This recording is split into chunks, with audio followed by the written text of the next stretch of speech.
Hi, fourth graders. Go ahead and take your language books to page 76. Page 76. Master Miss Vera, you say when you're there. Page 76.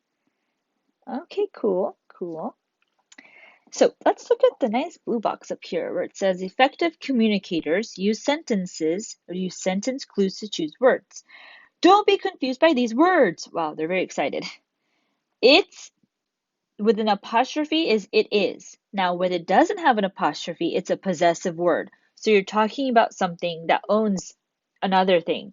Most of the time, I use this here with animals if I don't know the gender. So if I see a dog, all right, I'm not going to assume it's a boy or a girl. I'm not going to be like, oh, what a cute boy. He is so adorable. And then the owner says it's a girl.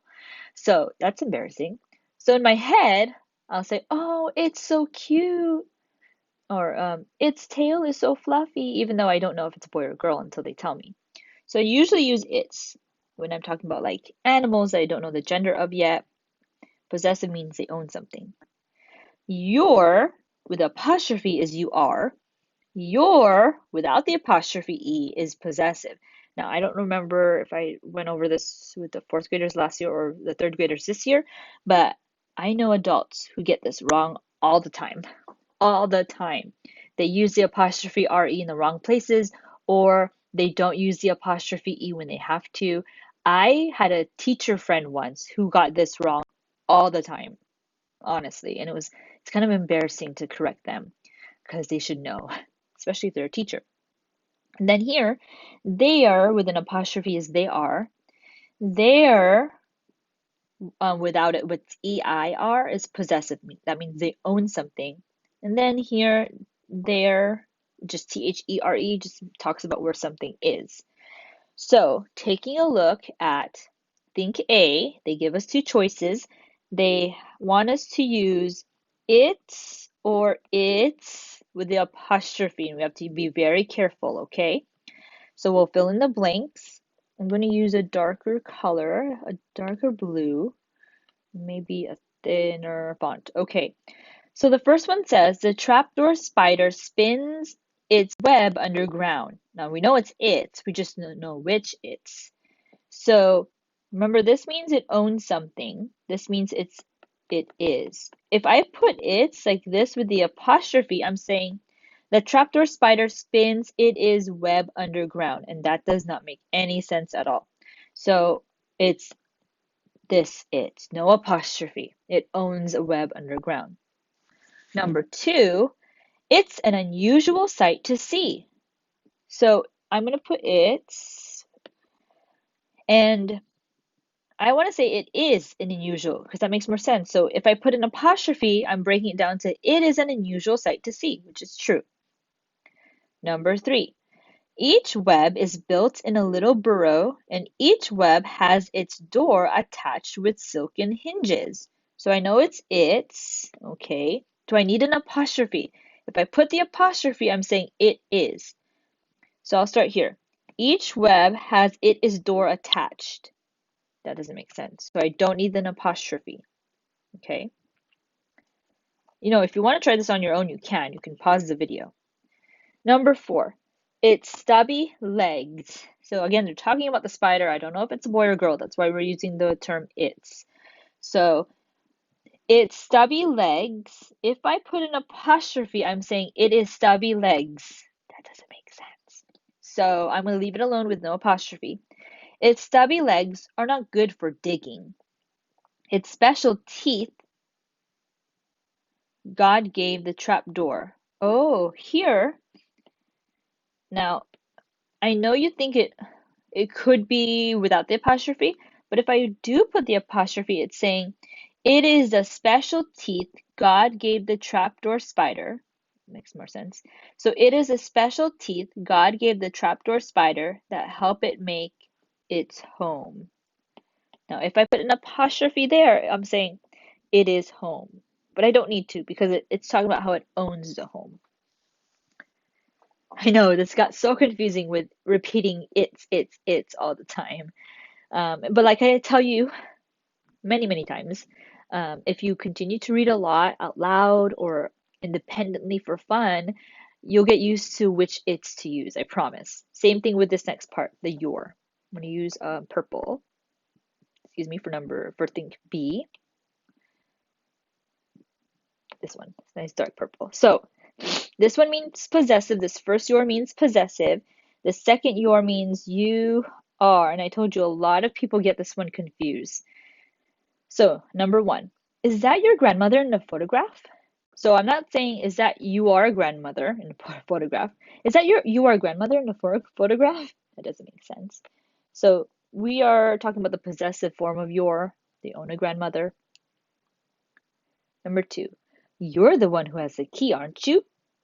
So we can say you are the one that has the key, aren't you? That makes sense. You are the one that has the key. Right, and I'll do this. Number three, your new car is very nice, Mr. Johnson. Okay, so they're talking about a car that someone owns, so I don't need an apostrophe. There you go. Number four, the players want to use your football for the game, Kevin. Okay, now if I put the apostrophe, if I do this, I'm saying the players want to use your football for the game, Kevin. And that sounds silly. So no, it's just a regular your possessive.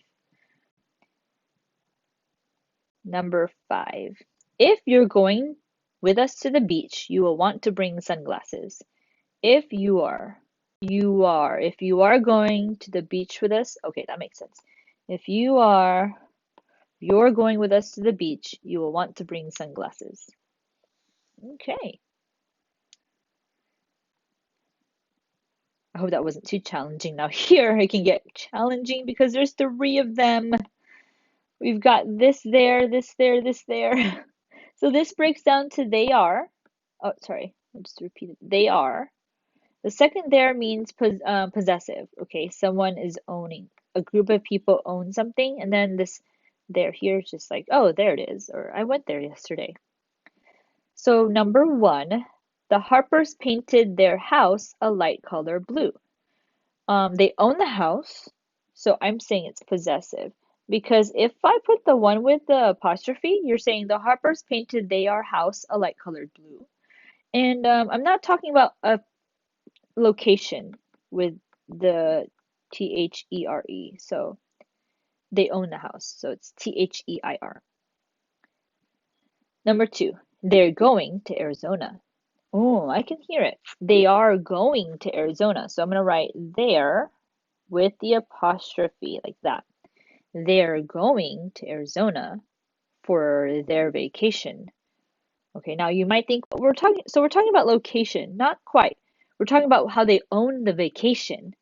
So there with an E-I-R.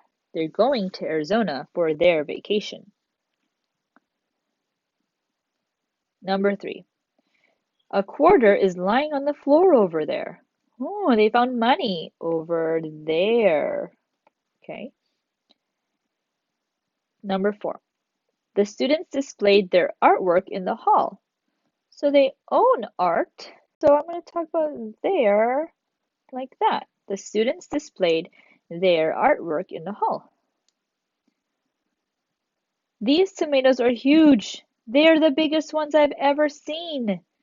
So, no one's talking about how they own the tomatoes, and we're not talking about a location. If I put they are like this, these tomatoes are huge. They are the biggest ones I've ever seen. That makes more sense. Okay, how did we do? I know this is so far a lengthy lesson, but it's important that we understand how to use these homophones, words that sound the same and are spelled the same. Except there's one little thing. Sometimes it's the apostrophe, sometimes it's an extra letter or change of letters. I think that's what they're called, homographs or homophones. They just sound the same. All right, this one might be simple for you. Oops, it just disappeared. Oh my, oh my, oh my. Go back to page 70. Sorry, yeah, 76. So you'll have to just wait 1 second. There you go. 76. Okay. All right, sorry. Let's go to remember D. Mark each sentence, diagram each subject and verb. So number 1 says the horse whinnied and kicked. What is he doing? What's happening? Well, he whinnied and kicked. What did? The horse. All right. So I'm going to diagram it, and this time it's a rocket ship. So I've got a horse that whinnied and kicked. So that's whinnied and kicked. Ha. And it's horse. All right. Number 2, Joel could not find his backpack on the shelf. What's happening? So he could not find. Now, this is an oh no, my friend. Then I've got who couldn't find it? Joel. So I'm going to draw my line. It's not a rocket ship. Could find, then Joel. All right. Last part. I need to go over the riddle for the day. All right? Okay, so use red. Here's the riddle for the day.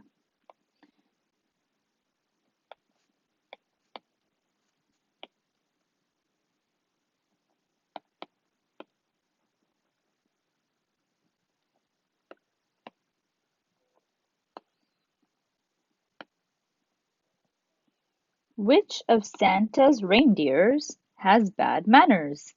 Which of Santa's reindeers has bad manners? Or I think it's have now. Which of Santa's reindeers has is the right one. All right. So that's the riddle of the day. If you watch the math lesson, you will be able to see the clue. Alrighty then. Thanks, fourth graders. See you later.